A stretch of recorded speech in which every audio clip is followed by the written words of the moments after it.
오늘 예수와 나 증인들의 고백 5가 그리스도께서 하신 일 예언의 성취와 순종 오심이라는 제목으로 지난주에 이어서 오늘 두 번째 시간을 갖습니다. 지난주 것을 잠시 리뷰해 보면은 우리가 유명한 음식점은 예약을 해야지만 이제 갈 수가 있습니다. 워낙 많은 사람들이 그 음식점을 찾기 때문에 예약을 합니다. 우리 삶에 예약이 참 많이 문화로 정착되어 있습니다. 비행기를 탈 때도 특별한 경우가 아니면 거의가 다 예약을 합니다. 짧게는 며칠, 길게는 몇 개월, 심지어 1년 전에도 예약을 합니다. 그런 것처럼 예약은 인간관계 속에 서로를 신뢰로 이렇게 만들어가고 또 서로에 대한 신뢰가 기준이 되어진 어떤 약속이고 또는 거래의 기술입니다. 신실한 사람은 대부분 예약을 또 예고를 지킵니다. 내가 몇 월 며칠 몇 시까지 그곳에 도착하겠습니다. 이렇게 자신이 예약한 것을 예고한 것을 지키죠. 가끔 이런저런 이유로 못 지킬 수도 있는데, 그러나 하나님이 예고하셨다면, 예약하셨다면 당연히 지키시겠죠. 그래서 예약을 하면 전화로 확인을 합니다. 요즘은 문자로 보내두고만요, 손님 몇 월 며칠 몇 시에 치과를, 병원을, 또 비행기 티켓을 어느 음식점을 예약했습니다 하고 확인을 하죠. 그런 것처럼 예약의 확인 목록이 성경책입니다. 성경책은 하나님께서 우리에게 어떤 앞으로 되어질 일에 대한 예고서입니다. 어떤 사람은 성경에서 예고한 것의 98%가 이루어졌다. 예수님이 오실 것이다, 죽으실 것이다, 부활하실 것이다, 승천하실 것이다. 우리의 인간살이에도 주님이 다 예약하셨고 예언하신 대로 이루어졌고 이제 한두 가지만 남았다. 우리의 죽음, 개인적으로는, 그리고 죽음 이후에 벌어지게 될 천국과 지옥에서의 삶, 대부분은 다 이루어졌고 그것도 100% 이루어졌고 남은 것은 한두 가지밖에 없는데 그 또한 이루어지게 될 것이다. 한 번 죽는 것은 사람에게 정하신 것이요 그 후에는 심판이 있으리니, 다른 것은 다 성경대로 이루어졌는데 그것만은 우리가 미꾸라지처럼, 미꾸라지 알죠?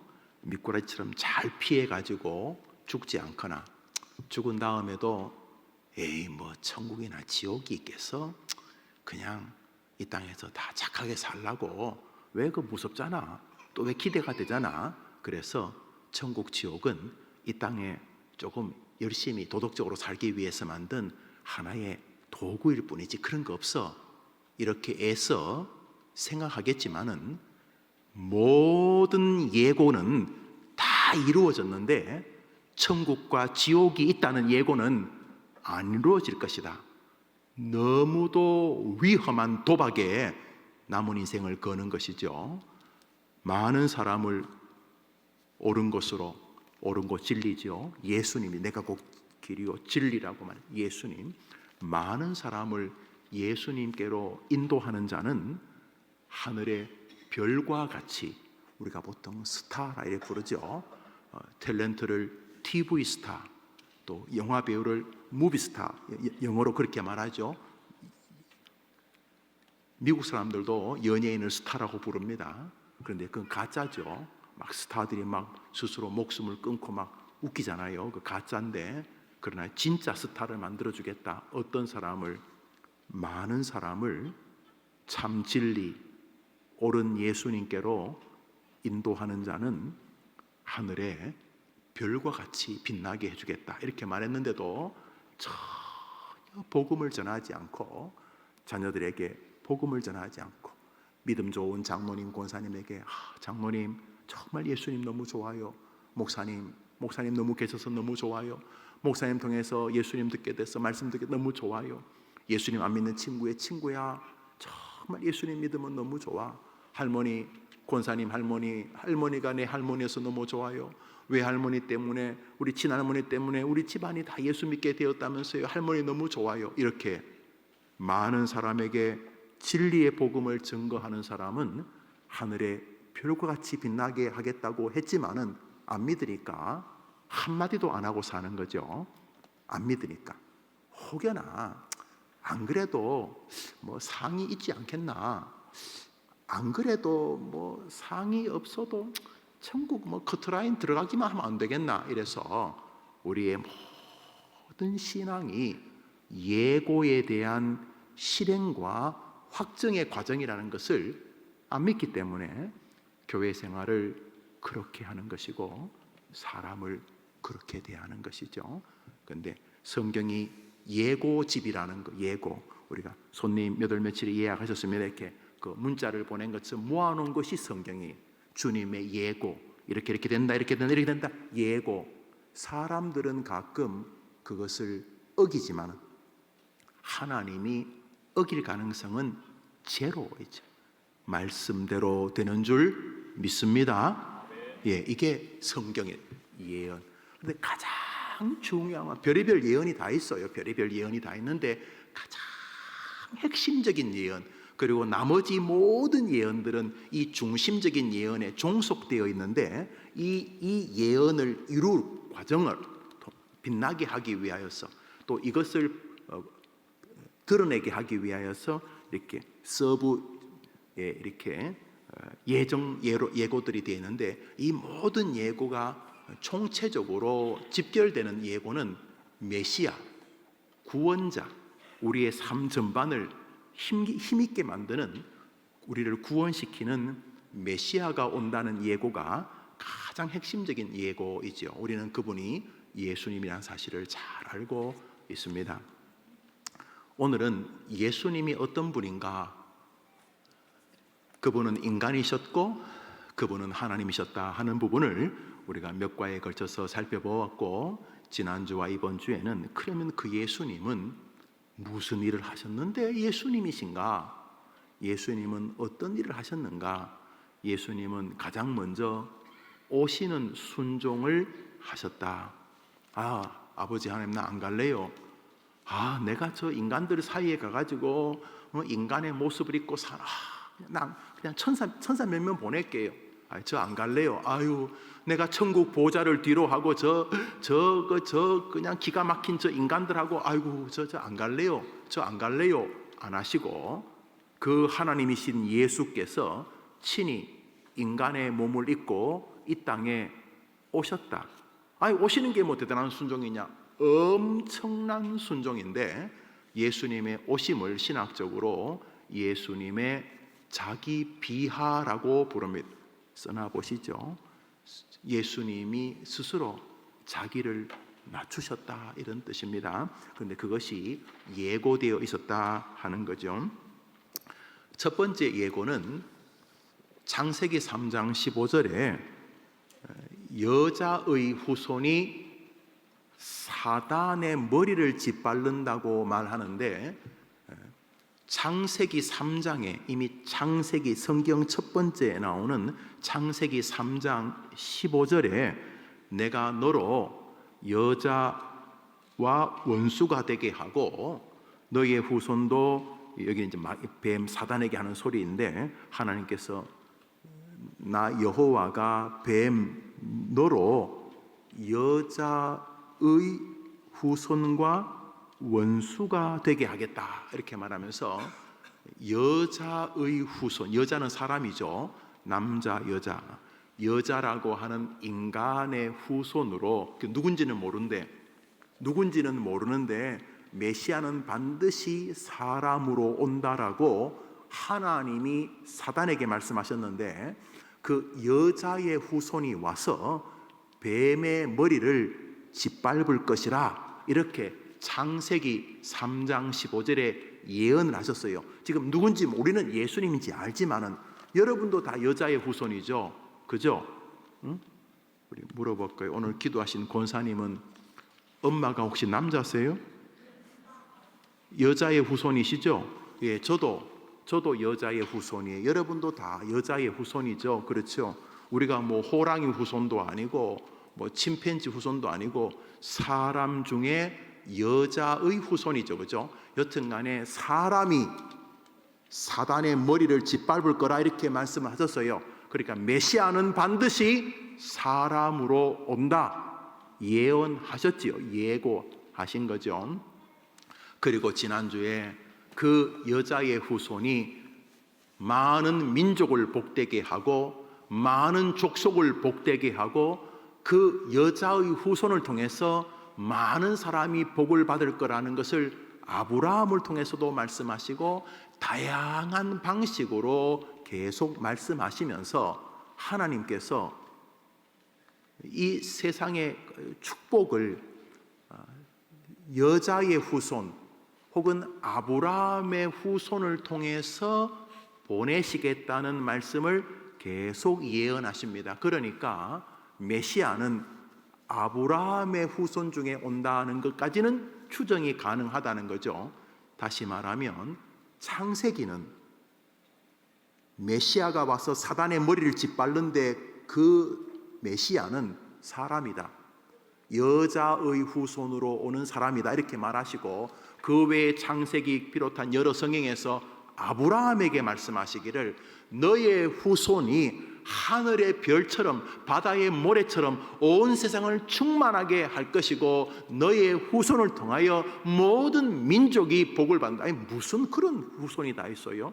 뭐 자기 나라야 복 줄 수 있겠지만 너의 후손을 통해 온 민족이 복을 받겠다고 말함으로써 우리는 예수님 안 믿는 사람이야 그냥 뭐 하나님이 아브라함을 축복했다고 생각하겠지만 우리는 저 창세기서부터 여인의 후손, 아브라함의 후손 이라면서 자꾸 무언가 좁혀가면서 메시아를 보내려는 하나님의 예고, 예약 같은 것을 계속 보고 있다. 그것이 지난주에 상고해 본 주제입니다. 여인의 후손에서 아브라함의 후손까지 좁혀지는 듯한 느낌을 창세기에서 받았다, 성경에서 받았다 이런 것입니다. 오늘 이제 C번을 합니다. C번입니다. 창세기 49장 10절에 나오는 특정한 부류를 지칭하는 단어는 무엇입니까? 우리 읽어볼까요? 창세기 49장 시작. 규가 유다를 떠나지 아니하며 통치자의 지팡이가 그 발 사이에서 떠나지 아니하기를 실로가 오시기까지 이르리니 그에게 모든 백성이 복종하리로다. 여기 규라는 것은 임금이 짚고 있는 임금을 상징하는 지팡이라 생각하시면 됩니다. 뭐 검이라고 생각하셔도 좋고요. 여튼간에 임금을 상징하는 것입니다. 규가 그런데 조금 더 좁혀집니다. 어디를 떠나지 않는다고요? 유다라는 것은 두 가지 의미가 있는데 남쪽 이스라엘을 지칭하는 말이 유다입니다. 이스라엘은 하나의 나라인데 원래 이스라엘은 야곱의 이름입니다. 아브라함의 아들 이삭의 아들 가운데 한 명이었던 야곱의 이름이 이스라엘인데 이 이스라엘은 야곱이라는 사람의 이름이기도 하지만 이스라엘 전체를 의미하는 단어인데 이 사울, 다윗, 솔로몬까지는 나라가 하나였는데 이 솔로몬의 아들 르호보암이라는 이 임금이 자기 아버지 솔로몬이나 할아버지 다윗을 쫓아가지 못하는 서글픈 지도자였어요. 이 지도자가 되면 안 될 사람인데 이 사람이 지도자가 되었으면 좀 겸손하게 이렇게 살면 좋을 텐데 지도력이 없으니까 억지를 부리면서 그 지혜자들의 말을 우습게 여기고 뭐 젊은 애들하고 노닥거리다가 나라가 반 나누어져요. 그때 이제 르호보암 밑에 군인 가운데 여로보암 이름이 비슷한데 여로보암이란 사람이 저거는 저거 아버지나 저거 할아버지 다윗의 이 발바닥도 못 쫓아갈 놈이다. 저런 놈이 나라를 다스리면 안 된다. 이스라엘은 이 야곱의 12 아들로 이루어졌는데 여보게 도저히 나는 솔로몬의 아들 르호보암을 임금으로 인정할 수 없네. 우리가 다시 나라 만듭시다. 그랬더니 자그마치 12지파 중에 10지파가 이 솔로몬의 아들을 버리고 사마리아 쪽으로 위로 올라가서 우리가 12명 중에 10명이니까 우리가 이스라엘 이름 쓰겠다 그래가지고 갑자기 이스라엘이 반 딱 나눠져 가지고 자기들이 이스라엘이라고 부르니까 덜렁 임금을 첫 번째 배출했던 사울 지파, 베냐민 지파와 현재 르호보암 지파, 유다 지파만 덜렁 남았어요. 그래서 유다가 그래도 좀 덩치가 크니까 그럼 뭐 우리는 유다라고 부르자 그래서 북쪽 이스라엘 이 10지파가 가면서 덜렁 남은 2지파가 유다란 이름을 써요. 그러니까 뭐 다른 나라가 보면 그 나라죠. 외국이 우리나라를 보면 노스 코리아, 사우스 코리아, 북한이나 한국에 똑같이 보는 것처럼 그냥 외국은 다 코리아지만 우리끼리는 북이스라엘, 남유다 이래 된 거죠. 그런데 유다는 야곱의 4번째 아들 르벤, 시므온, 레위, 유다 이 4번째 아들 유다의 이름이기도 합니다. 그런데 중요한 것은 여인의 후손으로 사단의 머리를 짓밟는 메시아가 온다고 해놓고 아브라함의 후손을 통해 복을 주겠다고 말씀하셨는데 아브라함의 후손이 아브라함의 아들이 이삭이고 이삭의 아들이 야곱이고 야곱의 12아들 중에 한 명이 유다인데 그 유다에게 임금의 지휘권이 사라지지 않을 것이다 라고 성경이 말했다는 거예요. 이 유다의 후손 중에 한 명이 다윗입니다. 다윗.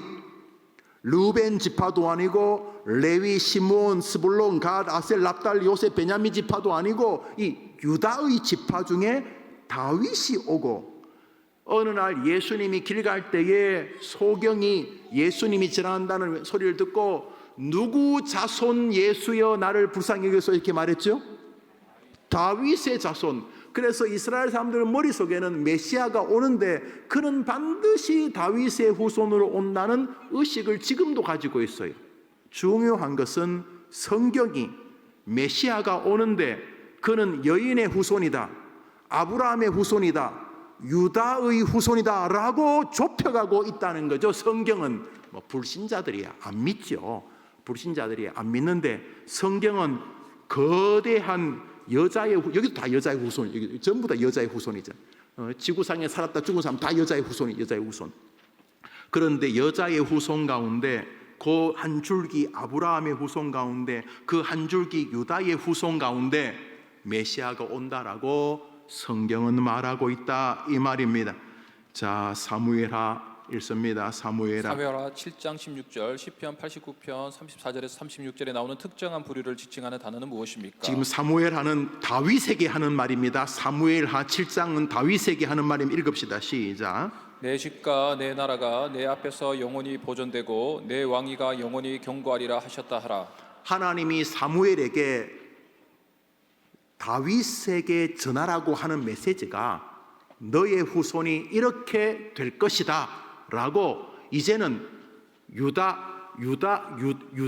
유다는 한참 족장 아닙니까? 그죠? 아브라함 또 이삭 야곱 유다 한참 세월이 지나가지고 유다의 시절이 한참 지난 다음에 또 지나고 그 다음에 또 이스라엘이 애굽에 또 종살이하고 한참 지난 다음에 다윗이 등장하는데 하나님께서 창세기에서부터 여인의 후손, 아브라함의 후손, 유다의 후손, 다윗의 후손까지 아주 일목요연하게 메시아가 올 거라고 예약을 하고 계신 거죠. 예약을. 그리고 때가 되자 베들레헴 마구간에서 다윗의 후손으로 예수님이 오신 것이에요. 그렇죠? 그러면 이것만 예약이 되었겠는가 성경에? 우리가 생각을 하게 됩니다. 시편 89편입니다. 읽읍시다. 시작. 내 언약을 깨뜨리지 아니하고 내 입술에서 낸 것은 변하지 아니하리로다. 내가 나의 거룩함으로 한번 맹세하였은즉 다윗에게 거짓말을 하지 아니할 것이라. 그의 후손이 장구하고 그의 왕위는 해같이 내 앞에서 항상 있으며. 여러분, 하나님께서 다윗에게 나 거짓말 안 한다. 아니 세상에 수천 억 명이 살았는지는 모르겠습니다만 딱 한 명,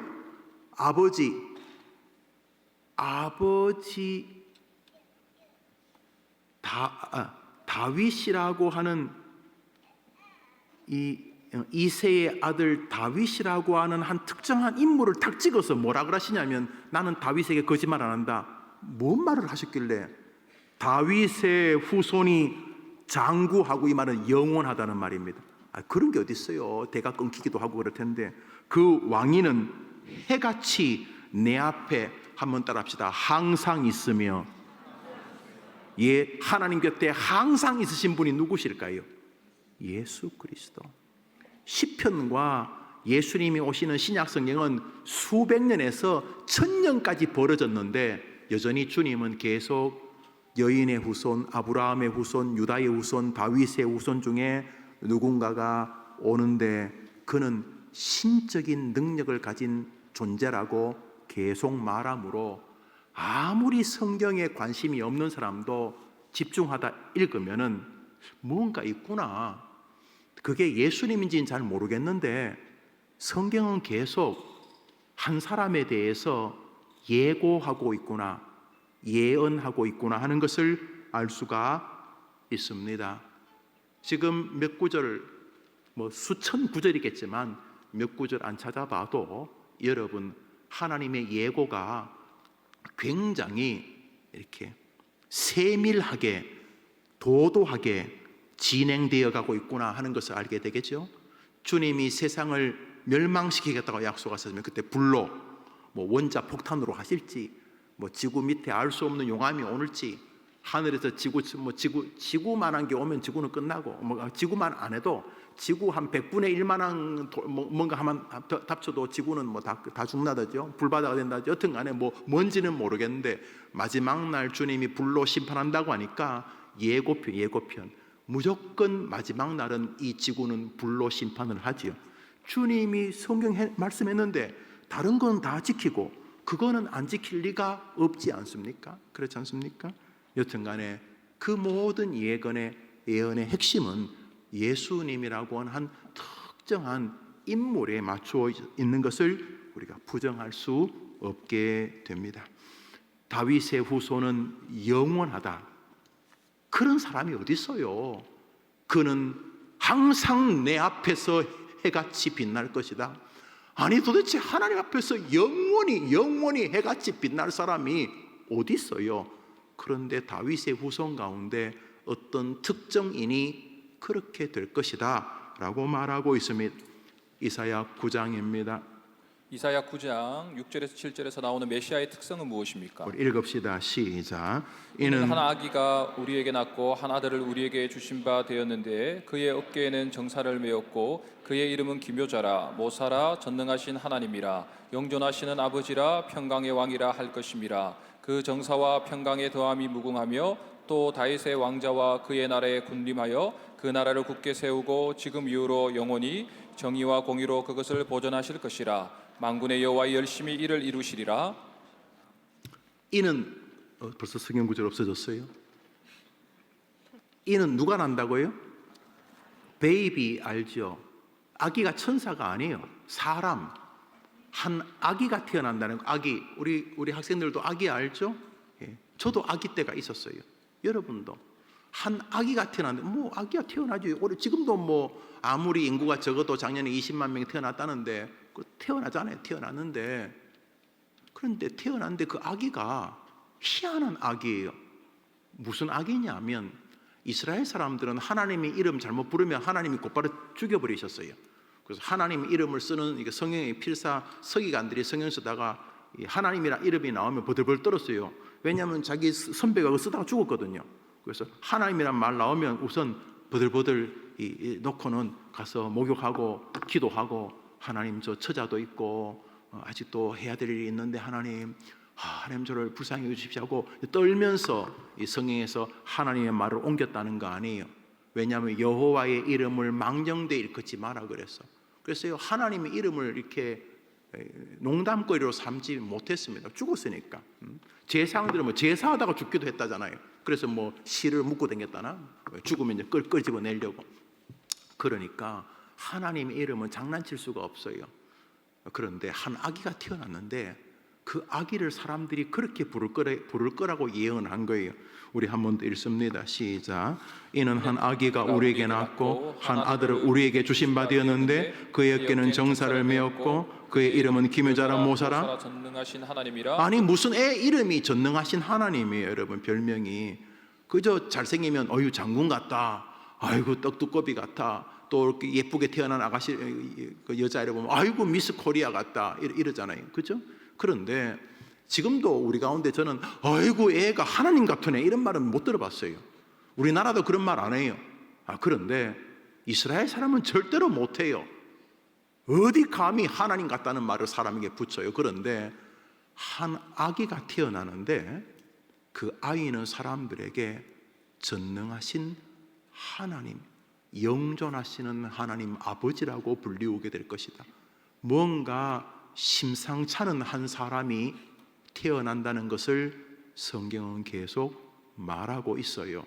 성경은 도깨비, 천사가 아니고 사람, 우리 같은 한 사람이 이 땅에 다윗의 후손으로 오신다고 예언하고 있다는 거죠.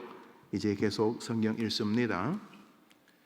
마태복음 2장 1절에서 5절에 유대인의 왕으로 오실 메시아를 찾던 동방 박사들에게 이정표가 된 것과 미가서 5장 2절의 말씀의 상관성은 무엇입니까? 먼저 마태복음 읽습니다. 동방 박사가 예수님 베들레헴 마오가에 태어날 때 찾아왔어요. 동방 박사 3명에서 황금 유향 모략을 드립니다. 읽읍시다. 시작.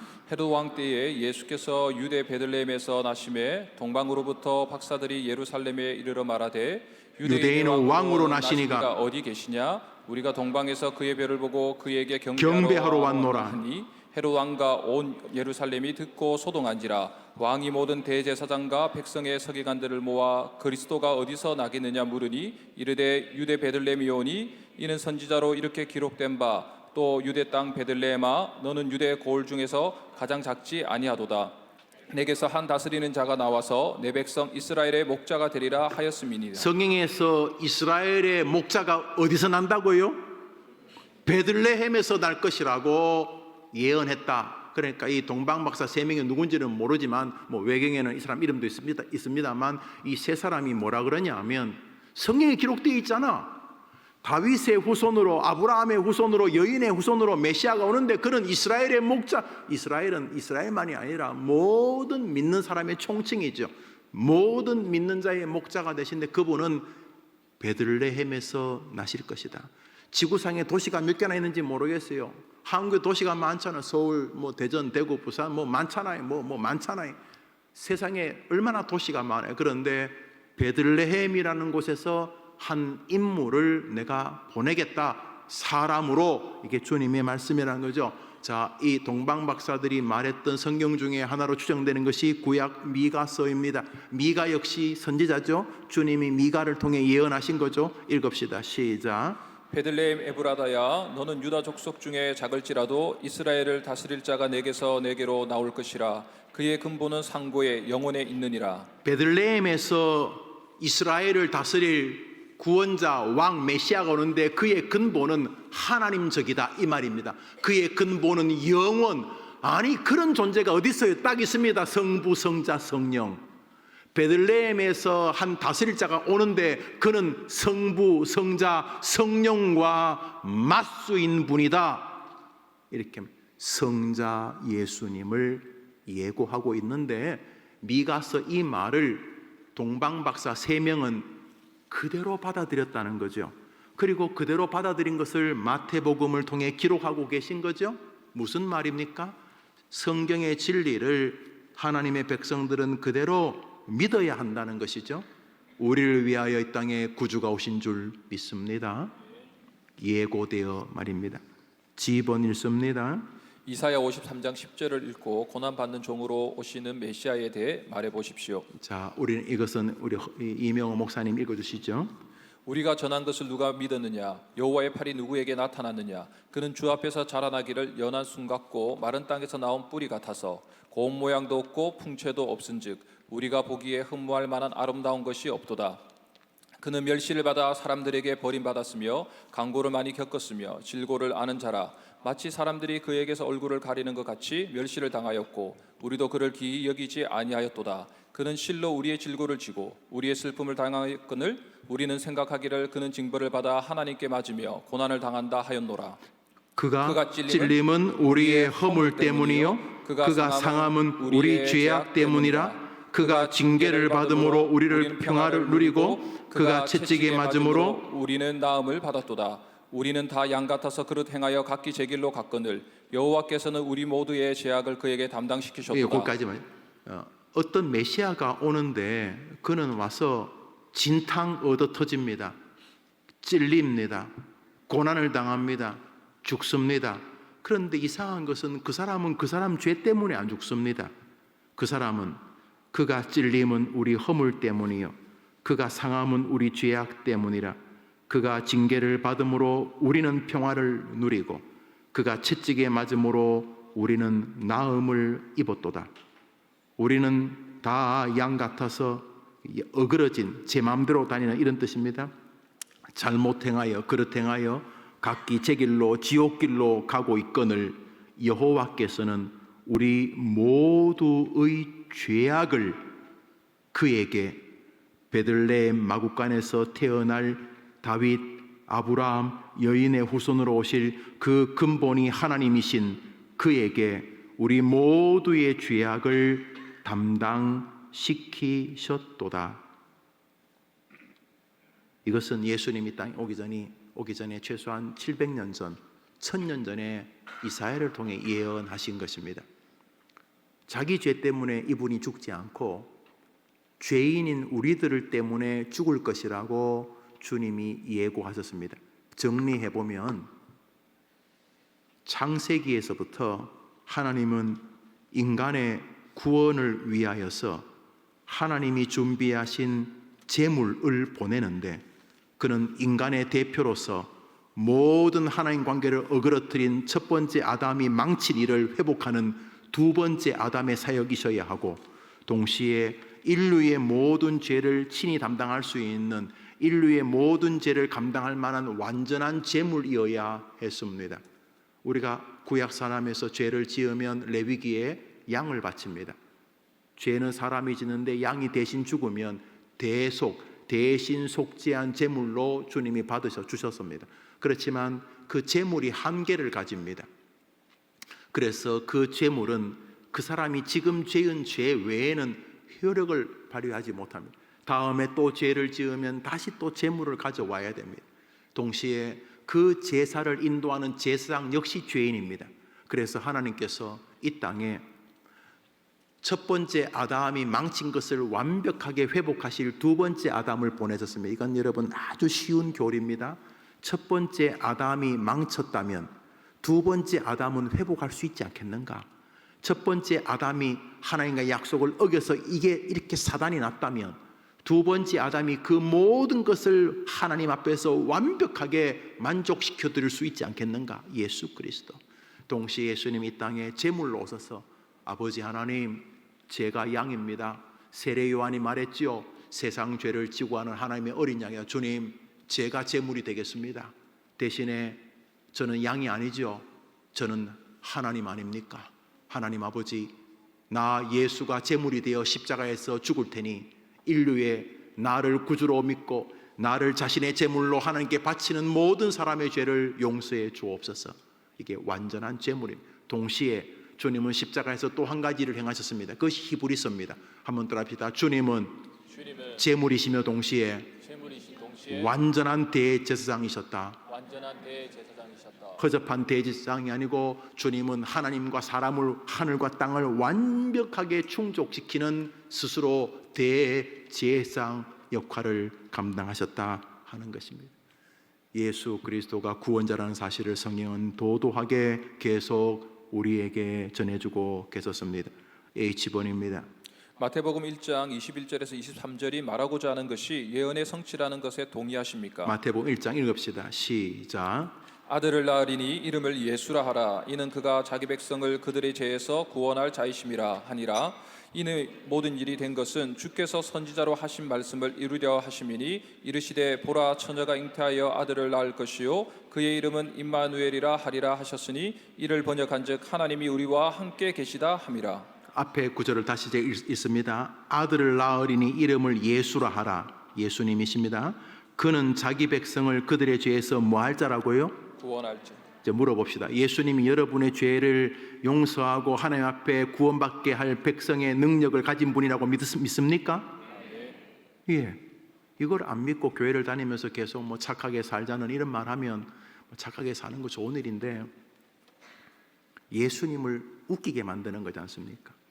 여러분이 착하게 살아서 구원받을 것 같으면 예수님이 개 주고 만 거잖아요. 안 와도 되는데 괜히 착하게 살면 될 걸. 불가능합니다. 동시에 예수님이 우리를 구원하기 위해 오셨다는데도 의심한다면 그 또한 이 성경 전체를 조롱하는 것이고 하나님의 엄청난 구원의 역사를 야유하는 것입니다. 예수 외에는 구원의 길이 없는 줄 믿습니다. 동시에 예수 안에 완전한 구원의 길이 있는 줄 믿습니다. 우리 아이들에게 심겨야 될 게 바로 이것인 거예요. 예수 그리스도 나의 구원자. 할렐루야. 예. 여러분, 예수님이 오신 것이 그냥 오신 것이 아니라 예언, 예고, 예약의 성취라고 인정하십니까? 아멘. 예. 아무리 우리가 성경을 지식이 없어도 지금까지 살펴봤던 몇 구절만 봐도 예수님이 갑자기 오신 게 아니라 도도하게 성경에서 예언의 성취라는 사실을 알게 됩니다. 아이번입니다. 골로새서 1장 26절 27절은 그리스도께서 언제부터 일하신 것이라고 말씀합니까? 읽읍시다. 시작. 이 비밀은 만세와 만대로부터 감추어졌던 것인데 이제는 그의 성도들에게 나타났고 하나님이 그들로 하여금 이 비밀의 영광이 이방인 가운데 얼마나 풍성한지를 알게 하려 하심이라. 이 비밀은 너희 안에 계신 그리스도시니 곧 영광의 소망이니라. 만세전, 만세란 것은 세상이 있기 전에는 세상이 있기 전부터 예수 그리스도의 영광의 구원의 길은 빛나고 있었는데 이것은 우리에게 영원한 비밀이다. 만세전부터 인류를 구원할 비밀이 누구라고요? 비밀의 핵심이 누구라고요? 저 써놨잖아요. 그 비밀의 핵심이 누구라고요? 그리스도다. 모든 구원의 비밀이 그리스도인데 그것은 만세 전부터 하나님 마음에 있었던 것이다 라고 기록합니다. 이 말은 그러니까 예수님이 오신 것은 갑자기 엉뚱하게 생뚱맞게가 아니라 예고한 것의 결론이었다라는 것입니다. 그러니까 예수님이 땅에 오신 것은 그 성경을 기꺼이 순종하신 거죠. 예수님은 성경 순종 안 해도 돼요. 예수님 홀로 성경 밖에서 생활할 수 있고 판단할 수 있는 분이지만 예수님도 성경에 기꺼이 자기를 종속시키셨습니다. 예수님이 나귀 새끼를 타고 예루살렘에 올라가신 이유는 딱 한 가지입니다. 예수 그 만왕의 왕, 그가 어린 나귀 새끼를 탔다는 그 성경 말씀을 이루기 위함이었어요. 여러분, 이거 중요합니다. 예수님조차 혹시 우리가 잘못된 시그널을 받을까봐 에이 성경과 관계없이 살 수 있네 라고 생각할까봐 이 땅에서 철저하게 성경에 자기를 종속시켰었습니다. 무슨 사인입니까? 오직 말씀으로 살아가라 이런 뜻이 되는 것입니다. 우리 계속 읽습니다. 이제 당신은 그리스도가 예언의 성취라는 사실과 함께 그분이 어떤 분이라고 말씀하시겠습니까? 빌립보서 읽어봅시다. 시작. 그는 근본 하나님의 본체시나 본체시나 하나님과 동등됨을 취할 것으로 여기지 아니하시고 오히려 자기를 비워 종의 형체를 가지사 사람들과 같이 되셨고 사람의 모양으로 나타나사 자기를 낮추시고 죽기까지 복종하셨으니 곧 십자가에 죽으심이라. 우리 한 번 더 읽습니다. 한번 지금까지 공부한 것의 결론이 될 수도 있어요. 읽읍시다. 시작. 그 예수 그리스도 그는 근본 하나님의 본체시나 하나님과 동등됨을 취할 것으로 여기지 아니하시고 오히려 자기를 비워 종의 형체를 가지사 사람들과 같이 되셨고 사람의 모양으로 나타나사 자기를 낮추시고 죽기까지 복종하셨으니 곧 십자가에 죽으심이라. 우리 예수님께서 성경에 예고한 대로 기꺼이 순종하셔서 사람의 모습으로 오셔서 이 땅의 삶을 사시고 우리의 죄를 위하여 십자가에 죽으시고 우리의 구원의 보증이 되기 위하여 부활하신 줄 믿음하면 아멘 해보십시오. 아멘. 여러분, 예수님은 뭐라고 사람들에게 말할 것입니까?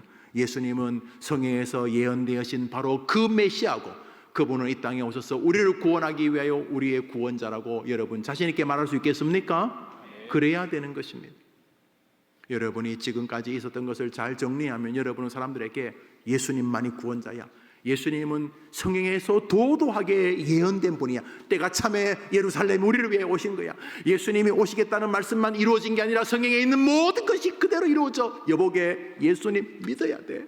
예수님 안 믿고 사는 건 살아도 사는 것도 아니지만 어느 날 갑자기 죽었을 때 자네는 영원히 후회하는 거야. 뭐 그러면서 야, 나는 너나 열심히 믿어, 나는 천국 지옥 안 믿어, 야 요즘 내가 사는 게 지옥이다, 이렇게 말할 때 여보게 그게 아니라고 하면서 예수님이 말씀대로 오셨다는 사실과 함께 그분이 구원자라는 것을 여러분이 자신 있게 말해야 할 것입니다. 제 이번엔 여러분이 답을 해보십시오. 이제 당신은 그리스도가 예언의 성취라는 사실과 함께 그분이 어떤 분이라고 말씀하실 것입니까? 담고 버리는 물음입니다.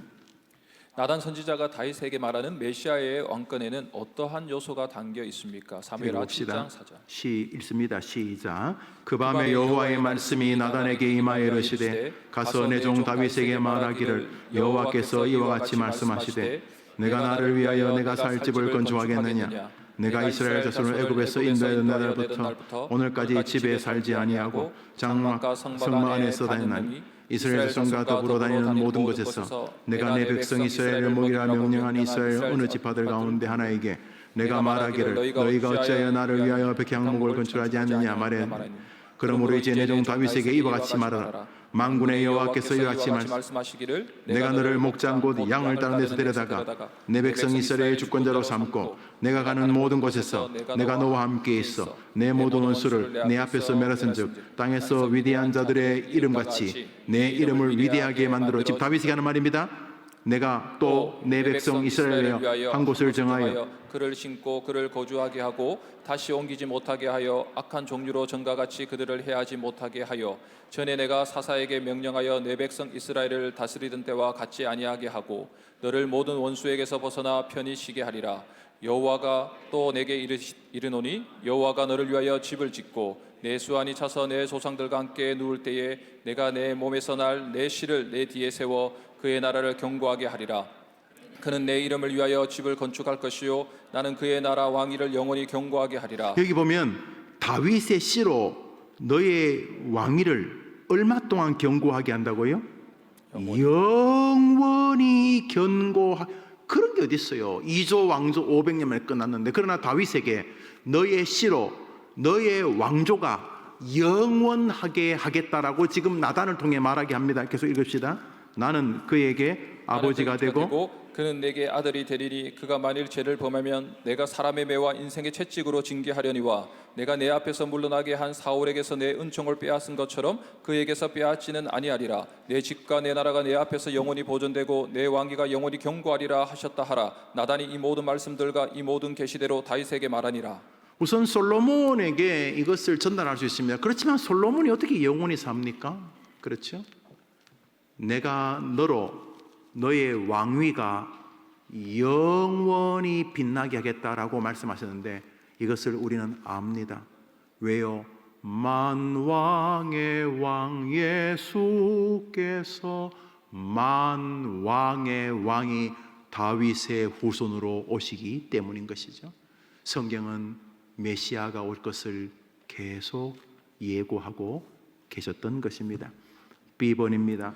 창세기 3장 15절과 히브리서 1장 1절 2절을 연결하는 단어는 무엇과 무엇입니까? 창세기 3장 15절과 히브리서 1장 연결해 읽어보겠습니다. 창세기 3장입니다. 시작. 내가 너로 여자와 원수가 되게 하고 내 후손도 여자의 후손과 원수가 되게 하리니 여자의 후손은 내 머리를 상하게 할 것이요 너는 그의 발꿈치를 상하게 할 것이니라 하시고. 지금 사단에게 뱀에게 하나님이 여자의 후손이 너를 밟을 거라고 말하고 있습니다. 히브리서 1장 읽습니다. 시작. 옛적의 선지자들을 통하여 여러 부분과 여러 모양으로 우리 조상들에게 말씀하신 하나님이 이 모든 날 마지막에는 아들을 통하여 우리에게 말씀하셨으니 이 아들을 만유의 산숙자로 세우시고 또 그로 말미암아 모든 세계를 지으셨느니라.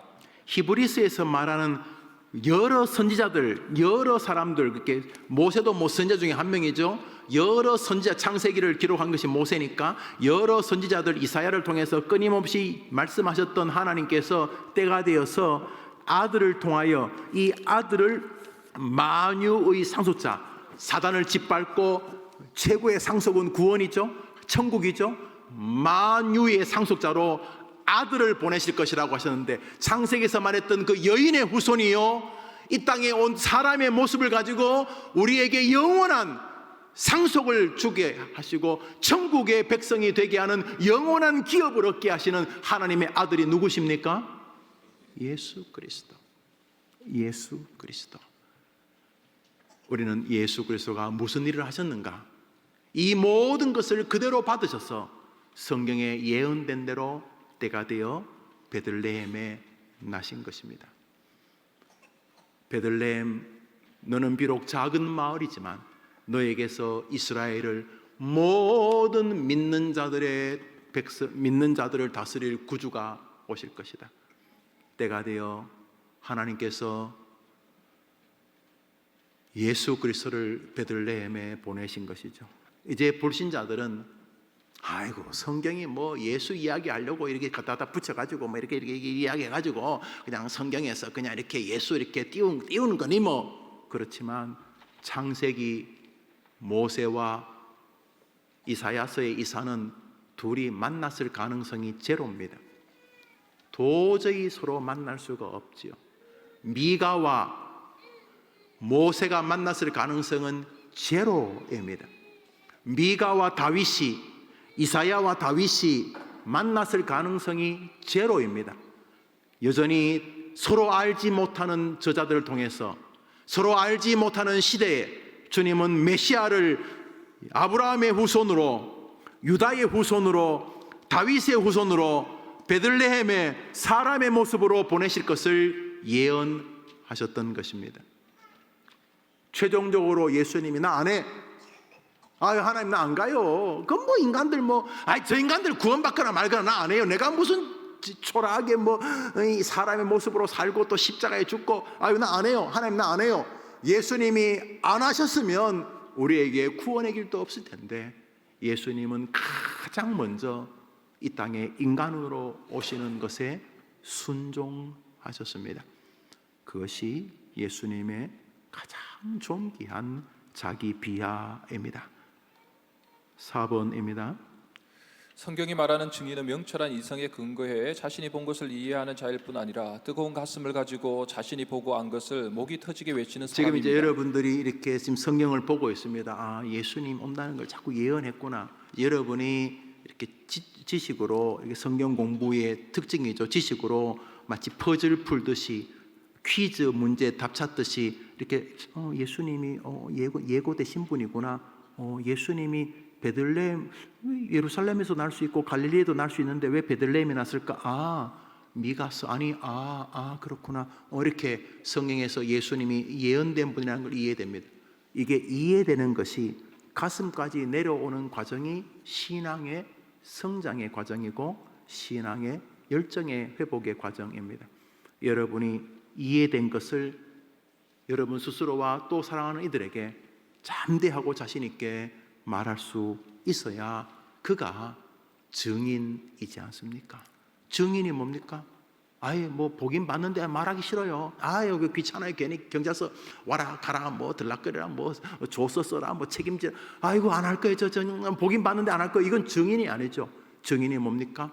내가 봤다니까요. 어린아이가 횡단보도를 걷고 손 들고 이렇게 걷고 있는데 갑자기 막 정신 나간 트럭이 내가 봤다니까요. 내가 진짜 봤어요. 내가 봤다니까요. 이러면서 하는 게 증인 아닙니까? 예수님이 메시아라는 사실을 정말로 확신을 가지고 외치는 사람이 그 증인 아닙니까? 누구에게? 손자에게, 손녀에게, 아들과 딸에게, 친구들에게. 계속 읽습니다. 우리는 그리스도를 향한 하나님의 마음과 사람을 향해 그리스도를 보내시는 하나님 마음에 대해 생각해 보았습니다. 이제 여러분에게 사람들이 당신이 전하는 예수는 어떤 일을 한 사람입니까? 라고 물으며 무엇이라고 대답하시겠습니까? 그분은 하나님이 예고하신 대로 이 땅에 오신 바로 그분이라고, 바로 그 약속의 메시아라고 말씀하시겠습니까? 그렇게 여러분 길게 말할 거 없어요. 여보게, 예수님은 성경에 예고되었던 바로 그분이야. 그분일 수밖에 없어. 예수님, 천하 만민에게 다른 구원의 이름은 없어. 오직 예수님 한 분밖에 없어. 아브라함도 내 존경하지만 아니야. 이삭도 다윗도 아니야. 예수 그리스도 십자가에 죽으신 베들레헴에서 태어나신 그분 외에는 구원의 메시아일 수 없어. 여보게 예수님만이 구원이야. 자네 왜 그래? 여보게 성경 보게 예수님만이 구원이야. 이렇게 말할 수 있어야 하는 것입니다.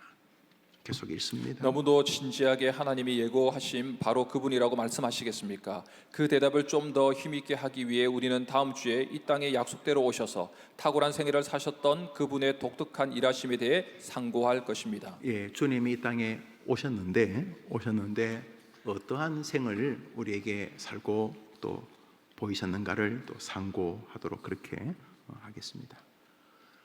여러분의 드린 헌금을 위해서 제가 한번 기도하고 주기도모 예배를 마치고 여러분이 좀 더 기도하실 분은 자유롭게 그렇게 기도하시고 또 여러분이 이렇게 오늘 아침에 오늘 저녁에 잠시 상고했던 것을 여러분이 잘 한번 정리해 보시고 여러분이 이렇게 한번 잘 정돈해 보시면서 성경대로 된다는 게 이게 엄청나지만 이게 놀랍고 심지어 끔찍하기도 하구나. 성경대로 된다. 동시에 이게 참 우리에게 희망이 있구나. 이런 마음도 갖게 되시기를 바랍니다. 기도합시다. 하나님 아버지, 헌금을 드립니다. 주께서 받아 주옵시고 또 물질 세계에서도 구별된 삶이 살려지게 하여 주시고 또 특별히 부모님들에게는 헌금 생활을 통해 자녀들에게 신앙의 실제가 무엇인지를 잘 보이게 도와주시고 자녀들도 이 땅에서 친구들처럼 돈 쓰는 것이 아니라 주님과 주님의 나라를 위해서 자신에게 주신 달란트, 지혜, 지식, 시간, 물질을 잘 손용할 수 있는 아름다운 배움을 어릴 적부터 배워가게 하옵소서. 오늘 저녁에는 예수님이 어떤 분이신가, 예수님은 무슨 일을 하셨는가 쭉 살펴보면서 예수의 오심의 교리에 대해서 생각했습니다. 성경에 기꺼이 자기를 종속시키시는 그 존귀한 예수님의 자기 비하 앞에 우리는 우리를 향한 하나님의 사랑과 함께 성경을 주목시키시는 하나님의 마음을 보게 됩니다. 말씀을 통해서 예수님 오시는 진리뿐만 아니라 우리의 삶의 행복의 진리도 발견하고 누리는 우리들 되게 하여 주시옵소서. 예수님의 이름으로 기도합니다. 아멘. 하늘에 계신 우리 아버지여, 이름이 거룩히 여김을 받으시오며 나라의 마옵시며 뜻이 하늘에서 이룬 것 같이 땅에서도 이루어지이다. 오늘날 우리에게 일용할 양식을 주옵시고 우리가 우리에게 죄 지은 자를 사하여 준 것 같이 우리 죄를 사하여 주옵시고 우리를 시험에 들게 하지 마옵시고 다만 악에서 구하옵소서. 되게 나라와 권세와 영광이 아버지께 영원히 있사옵나이다. 아멘.